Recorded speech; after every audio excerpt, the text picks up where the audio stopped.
मालिकेच्या येणाऱ्या पुढील काही भागामध्ये आपल्याला जबरदस्त असा ट्विस्ट पाहायला मिळणार आहे. गौरीला डांबून ठेवायला निघालेल्या कामिनीला अन्नपूर्णाच्या मोठ्या नातीने रंगेहात पकडताच राजन खुश झालेला असतो. अन्नपूर्णाला फार आनंद झालेला असतो. पण आता कामिनीचा डाव मात्र कमळीच्या हुशारीमुळे आणि त्याचबरोबर आता गौरीचं नशीब ह्या सगळ्या गोष्टी एकत्र आल्यामुळे आता तिचा जीव वाचलेला असतो आणि कामिनीचे छक्के पंजे शेवटी त्या छक्क्या पंजाचा अंत होताना आपल्याला इथे पाहायला दिसणार आहे. हेच आपल्याला याच्या व्हिडिओमध्ये ट्विस्टमध्ये पाहायचं आहे, त्यामुळे व्हिडिओ हा शेवटपर्यंत नक्कीच पहा. तर आता प्रेक्षकांनो, आपण मालिकेमध्ये पाहतोय की इकडे आता गौरीने एक चिठ्ठी लिहिलेली असते आणि ती चिठ्ठी असते राजनसाठी. त्या चिठ्ठीमध्ये तिने स्पष्टपणे असं लिहिलेलं असतं की जे मी तुम्हाला परवा बोलले त्या गोष्टी तुम्ही फार मनाला लावून घेतल्यात आणि त्याचबद्दल मला तुमच्याशी अर्जंटमध्ये बोलायचं आहे. त्यामुळे तुम्ही मला उद्या देवीच्या त्या मंदिरामध्ये भेटायला या. तुमचीच गौरी, मी तुमची वाट पाहेल. आणि ही चिठ्ठी तुम्हाला मिळाली तर मी असं समजेल की तुम्ही म्हणजे ही चिठ्ठी जर तुम्हाला मिळाली तर तुम्ही खिडकीतून एक लाल कपडा खाली टाका आणि तुम्ही खिडकीतून लाल कपडा खाली टाकल्यानंतर मी असं समजेल की तुम्ही मला भेटायला येणार आहात म्हणून, असं त्या चिठ्ठीमध्ये तिने लिहिलेलं असतं. आणि ती चिठ्ठी आता इथे गौरीने कमळीच्या बॅगेत टाकलेली असते. कमळी जेव्हा तिथून येते आणि तिथून आल्यानंतर पाहते तर काय, तिची चिठ्ठी तिथे कामिनीसमोर पडते. कामिनीचं लक्ष त्या चिठ्ठीकडे थोडंसं ओझरतं गेलेलं असतं. पण कमळी जेव्हा तिथून निघून जाते आणि निघून गेल्यानंतर तिच्या त्या ड्रेसबरोबरच ती चिठ्ठीसुद्धा राजनच्या खोलीपर्यंत निघून जाते. कामिनीला थोडासा संशय आलेला असतो की ती चिठ्ठी इथेच कुठेतरी होती, पण ती चिठ्ठी आता इथे नाही आहे, म्हणजे माझ्यासोबत काहीतरी झालं आहे असा विचार तिच्या मनामध्ये येतो. आणि ह्या सगळ्या गोष्टींचा विचार आल्यानंतर आता आपण पाहतो की इकडे कमळी आणि राजन हे दोघेही जण असतात आणि कमळी आणि राजन हे दोघेही जण असताना कमळी तिथून निघून जाते तेव्हा राजनला ती चिठ्ठी दिसते. पण राजन अजिबात इथे चांगल्या नशेत नसतो, व्यवस्थित नसतो आणि त्यामुळे त्याला ती चिठ्ठी व्यवस्थित वाचता येत नाही. आणि त्यामुळे व्यवस्थित वाचता न आल्यामुळे आता राजन ती चिठ्ठी फेकून देतो. आता राजन ती चिठ्ठी फेकून देतो तेव्हा तीच चिठ्ठी अनिकाच्या हाती लागते. अनिकाला तर मराठीतला किंवा क सुद्धा येत नसलेली ही अनिका, आणि तिला आता हे नाव वाचायला थोडंसं अवघड जातं. आता ग आहे, गला एक स्टँडिंग लाईन आहे, त्यावर 2 पुन्हा लाईन आहेत आणि र आहे, रला एक स्टँडिंग लाईन आहे आणि पुन्हा त्यावरती कर्व आहे. असं ती वाचते आणि कशी बशी गौरी म्हणते. आणि आता बापरे, हे किती डिफिकल्ट आहे. आणि आतमध्ये पाहते, पुन्हा एकदा आतमध्ये पाहिल्यानंतर सगळं मराठीतच लिहिलेलं असतं. राग येतो अनिकाला आणि अनिका ती चिठ्ठी खिडकीच्या बाहेर फेकून देते. आता ती चिठ्ठी खिडकीच्या बाहेर फेकून दिल्यानंतर ऑब्वियसली ती चिठ्ठी कचऱ्यातच जाणार असते. पण तेवढ्यातच आता गौरी आलेली असते. गौरीला असं वाटत असतं ती चिठ्ठी कोणाच्या हाती लागली असेल आणि राजनने त्याचा निर्णय दिलेला असेल का, म्हणून ती पाहायला आलेली असते.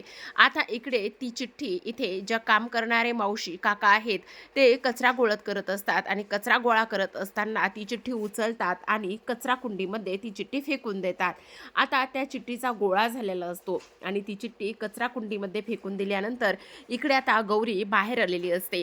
गौरी पाहत असते ही लोक कधी जात आहेत आणि मी कधी एकदा राजनला भेटते. तर आता आपण पाहतो की कामिनी आणि अनिका ह्या बसलेल्या असतात. आता कामिनी म्हणत असते, खरं तर अनिका, तुला एक गोष्ट लक्षात येते का, ह्या सर्व प्रॉपर्टीची तू मालकीन झालीस ना तर तुला सगळं काही तुझ्या मनासारखं होईल. तुझ्याकडे लोकांची लाईन लागण साईन घेण्यासाठी. पण एक गोष्ट लक्षात ठेवा अनिका, काहीही न वाचल्याशिवाय अजिबात कशावरही साईन करायची नाही. त्यावर आता इथे अनिका म्हणत असते, अगं काय सांगू ग्रॅनी आजी तुला, आत्ता एक कागद भेटला होता मला आणि त्या कागदावरचं मराठी मला वाचता येत नाही आणि एवढं सगळं मी कधी वाचत बसलेली आहे. तेव्हा कामिनी म्हणते, काय होतं कागदावरती? त्यावरती म्हणत असते, ग होतं, 2 स्टँडिंग लाईन होत्या, वरती 2 अशा स्लॅटिंग लाईन होत्या, त्याच्यानंतर र होतं, रला एक स्टँडिंग लाईन होते आणि त्यानंतर कर्व वगैरे असं काहीतरी होतं. तेव्हा आता कामिनी जसं जसं ती सांगेल तसं तसं ते वर्ड्स वाचत जाते आणि शेवटी ती एक शब्द बोलते, तो म्हणजे असतो गौरी. गौरी? गौरीची चिठ्ठी होती ती, तू कुठे टाकलीस? आम्ही अशी दिली खिडकीच्या बाहेर फेकून. तेव्हा लगेच आता कामिनी बाहेर शोधत येते. आता कामिनी बाहेर शोधत आल्यानंतर तिथे काम करणारे सगळेजण असतात. त्यांनी ऑलरेडीच कचरा सर्व जमा केलेला असतो, कचरा कुंडीत टाकलेला असतो आणि झाडांना पाणी घालण्याचं ती लोक काम करत असतात. आता कामिनी तिथे येते आणि म्हणत असते, काय झालं? इथे एक चिठ्ठी होती, काहीतरी असा गोळा होता, पांढरा कागद होता तो. हो, मी उचलला तो कागद, पण कचरा कुंडीत टाकून दिला. तेव्हा ती म्हणत असते, काय काय होतं त्याच्यावर, वाचलं का? नाही, आम्ही कशाला वाचावं, आम्हाला वाटलं कचरा आहे म्हणून आम्ही फेकून दिला. असं म्हणून आता कामिनी त्या लोकांना कामाला लावते आणि म्हणत असते, काही जरी झालं ना तरी आपल्याला तो कचरा कुंडीतला कागद काढायचा आहे. तेव्हा त्या मावशांना नकार देत असतात, पण आता ही लोकं ऐकत नाहीत. तर इकडे आता अन्नपूर्णा कमळीला बोलत असते आणि त्या म्हणत असतात, ऐक ना कमळे, तू तुझ्या आईला घे ना बाळा बोलवून, बघ ना राजनची अवस्था काय झाली आणि राजन अशा परिस्थितीमध्ये काय करणार आहे, तुला समजतंय का?